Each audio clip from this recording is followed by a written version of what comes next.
dude. What? You tripping on me again, man. What? Put 2 more Buddha heads on a mail carrier before me, man. Again?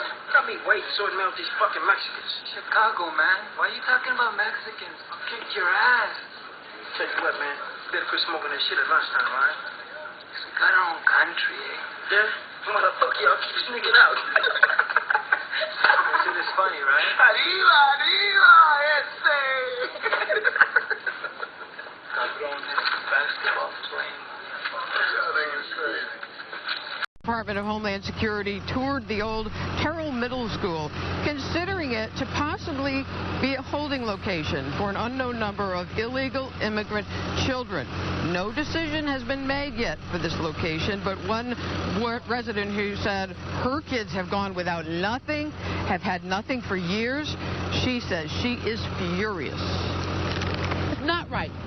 Now billions of dollars want to be borrowed from the White House to help feed and house them. Where the kids here in our country? Not just in this neighborhood, but in our country. All these kids, really? Why can't they go back? I'm sorry that the parents are in poor living conditions or surroundings or whatever's going on out there. I don't care. I care about what's going on right here in my own backyard, my neighborhood. Am I the only one in this community that's out here that watches the news this morning? Oh my God. I feel alone right now in this, and I'm very saddened by it. The black elected officials refuse to address the problem. My own congressman refuses to address the problem. And I think the problem is black folks see all minorities as allies. And this is not the case. These people are not here for our common good. They're here for their own good. Where I don't have any ill will towards anybody, I also want to look out for my race. I'm a black American. I've never used a hyphen. But I will refuse to turn my back on my race and see what's going on in South Central to my people and let these people come in here and just take over. I'm not going to sit back and watch it. And I think it's a terrible thing, a horrendous thing for anybody to see this going on and say, well, he's a minority like me, so I won't speak up. I don't care where he comes from. The key to this whole thing is stop the denial, stop the alliances of, in other words, he's a minority like me, so I can't speak up against him. If this was white folks committing these lynchings to us in South Central, what's going on, there would be an outrage in this country. We have had firebombs thrown through windows. We have had people's cars burned in the driveway because they happened to move into the wrong communities. We had a lady who moved to East LA, came to the state from the South, not knowing what East LA was. It was an all-Hispanic community. She wasn't there one day. We had another man who was burned out of his house in Torrance last year. We had 5 murders in Hawaiian Gardens just because the people were black. This would not be tolerated if this was white on black crime. But the fact that these people come here, and it's the numbers, sir, it's the numbers. They come here in the numbers, they build up the Hispanic community, and they get this sense of power against us. And there are race riots in the schools every day in Los Angeles. It never makes the media. The black kids are being run out of the schools every day and told to go back to Africa. It never makes the media. We are having people who are being discriminated against on every avenue of society. Economic, schools, even in our prisons now. They have drawn lines, and our prisoners in California are being beat and harassed and raped by Hispanic gang members who recently arrived here because of the numbers. My answer to you, sir, would be we don't need any new laws. Enforce the ones we got. Documented illegal immigrants who have been assigned to the position of commissioner. The Huntington Park City Council is being paid with taxpayers' money to do a job within rules and regulations. According to your board behind you, it says, where there is no vision, the people perish. I want to paraphrase that and say, where there is no law, the people perish. In the U.S., we have one rule of law. I also want to talk about the 14th Amendment, which was added to the Constitution in regards to blacks being given birthright citizenship because blacks helped build this country, including the White House twice. Please do not tarnish the name of black slaves by comparing them to your fight. There's no comparison, none. Black slaves did not break into this country, okay? They were brought here against their will. Also, black slaves are not immigrants. Immigrants are people with a choice. They come here by choice. Black slaves didn't have a choice. That's offensive to me because I'm a descendant of a black slave. And trust me, Ancestry.com's work, and I can trace my people back from when they landed here on the boat. I know the village where my people came from in Africa. Okay? So please, do not try to get away with using that. That's very offensive. This country has been good to illegal immigrants. You have been giving jobs, houses, tax money, free tax money, welfare, Social Security. They open up business for you guys, etc. I don't know of any illegal aliens who have been hung from a tree. I don't know any of them like illegal aliens who have dogs been sick on. So that's very offensive for you to sit up here and allow these people to say that and get away with it, thinking people are going to feel sorry for them. That's very offensive. Okay? Do the right thing. My people get 3 strikes. I have a nephew in jail now, 22 years for something he didn't do. My people commit a crime, they go to jail. Your people commit a crime, they get amnesty. It is wrong. It's called apartheid, and we're not going to have it. We're not going to have a set of laws for you people and a set of laws for us. And if you can't follow the law, talking about parish, your job needs to perish. You get paid with taxpayers' money, and you're misappropriating taxpayers' money when you pick up your tax. The group that is most isolated, most affected by it, and the evidence that we adduced before the Commission shows that among those groups are Black Americans. This year, again, as I said, we'll be examining that, but one of our most recent hearings was on the effect of illegal immigration on Black wage and employment levels, and the evidence that we gathered shows that unequivocally the wage and employment levels of Black Americans are disproportionately adversely affected by illegal immigration, particularly when it pertains to the effect on Black males. It should be noted, I think, that the witnesses that appear before the Commission were experts and scholars on immigration that spanned the ideological spectrum.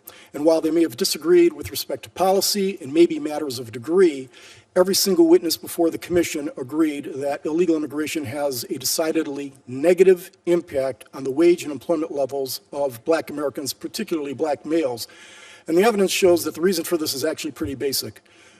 Black Americans, especially Black males, are disproportionately concentrated in the low-skill labor market and are disproportionately more likely to have no more than a high school diploma. Likewise, illegal immigrants, disproportionately concentrated in the low-skilled labor market, disproportionately more likely to have low levels of academic achievement, and these two groups compete with one another in the low-skilled labor market. The competition is often most fierce in those industries in which Blacks have traditionally and historically had high concentrations of employment, such as hospitality, service, construction, agriculture, and Blacks very often lose out in this competition to illegal immigrants for a variety of reasons that are self-evident. Certain employers prefer to hire illegal immigrants. As Professor Vernon Briggs of Cornell School of Industrial and Labor Relations noted, it's not because low-skilled American workers, regardless of race, are unwilling to perform such jobs. It's that they're unwilling to do such jobs at the cut-rate wages and sometimes substandard working conditions tendered to illegal immigrants, a cohort which is unlikely, highly unlikely, to then go and complain about those conditions to OSHA, EEOC, or the Wage and Hour Division of the Department of Labor. And we see that this competition is most pronounced in large metropolitan areas. The effect, the deleterious effect of illegal immigration on the low-skilled American worker is most severe during the current economic stagnant times. Since the beginning of the 2008 recession, there has been an increase of 2 million working-age Blacks in the population. However, during the same period of time, the number of Blacks currently in the workforce was also 2 million less, so that there's been no net increase in the number of employed Blacks, despite a substantial increase in the Black population. And what's curious about that, though, is during the same period of time, 4.4 million more foreign-born workers were employed in the United States. And this has substantial negative sociological implications also. Unemployment is linked to higher incarceration rates. Both are linked to lower levels of family formation. Indeed, research shows that immigration accounts for 40% of the 18-point percentage decline in black employment levels in the last several years. An 18-point decline is hundreds of thousands of blacks without jobs. In addition to depressing black employment levels, the evidence that we adduced shows that illegal immigration, frankly, any low-skilled immigration, tends to drive down the wages of jobs that are available for black Americans.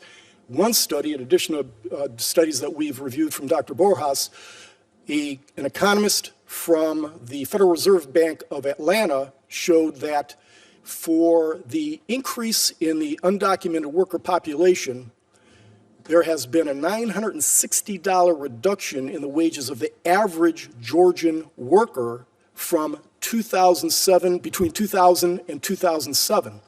Mr. Chairman, it's respectfully submitted that the massive influx of immigrants, both legal and illegal, has been demonstrably bad for the employment prospects of low-skilled Americans generally, black Americans particularly, especially black males, and continued failure to address this issue is not without profound and substantial cost. All Americans, not only in the states most heavily affected, but in every place in this country, are rightly disturbed by the large numbers of illegal aliens entering our country. The jobs they hold might otherwise be held by citizens or legal immigrants. The public service they use impose burdens on our taxpayers. That's why our administration has moved aggressively to secure our borders more, by hiring a record number of new border guards, by deporting twice as many criminal aliens as ever before, by cracking down on illegal hiring, by barring welfare benefits to illegal aliens. In the budget I will present to you, we will try to do more to speed the deportation of illegal aliens who are arrested for crimes, to better identify illegal aliens in the workplace as recommended by the commission headed by former Congresswoman Barbara Jordan. We are a nation of immigrants, but we are also a nation of laws.